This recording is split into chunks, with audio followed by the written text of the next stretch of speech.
Nearly 1 million fans will be packing into stadiums all across this country today. Police say the NFL already has a good security plan in place, but they're stepping it up even more.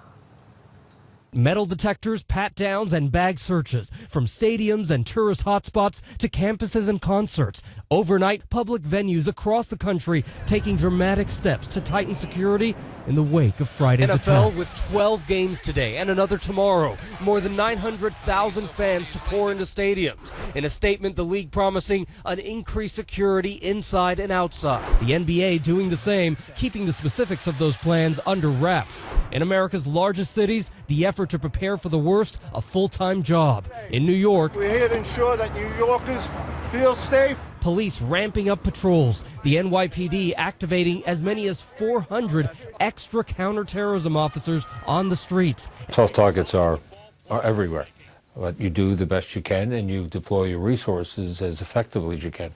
Destinations like the Mall of America, which sees over 40 million visitors each year, particularly susceptible. Terror groups even encouraging attacks on that shopping center in February. Let's get some thoughts from Fox News military analyst, retired General Jack Keane. General, thanks for being here. Yeah, good to be here, Bruce. Your thoughts on this? I mean, we've been talking about the operations that have been underway, but does this change the dynamic considering these attacks?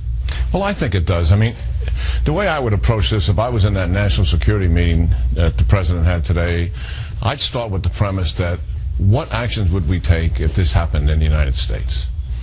And then go from there. And the reality is, we got to face up to who is ISIS and what are they really doing? And the center of gravity from ISIS, Brett, from the beginning has been Syria. It is to Syria they gave them the base so that they can conduct the invasion into Iraq. It is from Syria that they've expanded into 8 affiliates, documented in writing, relationships with other countries, and it's from Syria that they're hitting 20,000 media hits a day to inspire what we saw in France, French citizens to conduct attacks against their own people. For what purpose?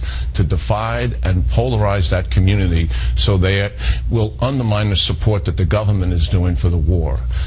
Understand that that's the premise. So you've got to go to Syria and start taking ISIS headquarters down in Syria. This is a physical military thing to take that territory away from them.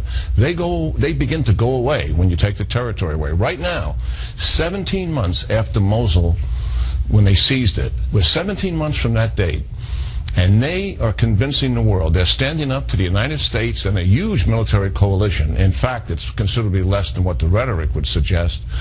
But it gives them a degree of invincibility. It gives them a sense that there's a destiny to what they're doing and an overall aura of success. We have got to take that away from them.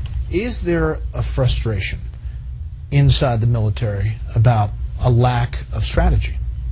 Oh, absolutely. The military has never been given the opportunity to truly conduct what we would do: mission, degrade, defeat ISIS, build a campaign plan with options to do that, and then put the risk together with those options, president make a decision. We have never been given that opportunity. What we've been told from the beginning is, we're going to do something about ISIS, but there's going to be no boots on the ground. We're going to have a very limited air campaign because we're so worried about civilians. We're going to have rules of engagement that are beyond anything we've ever used in wars in the last 20-plus years. The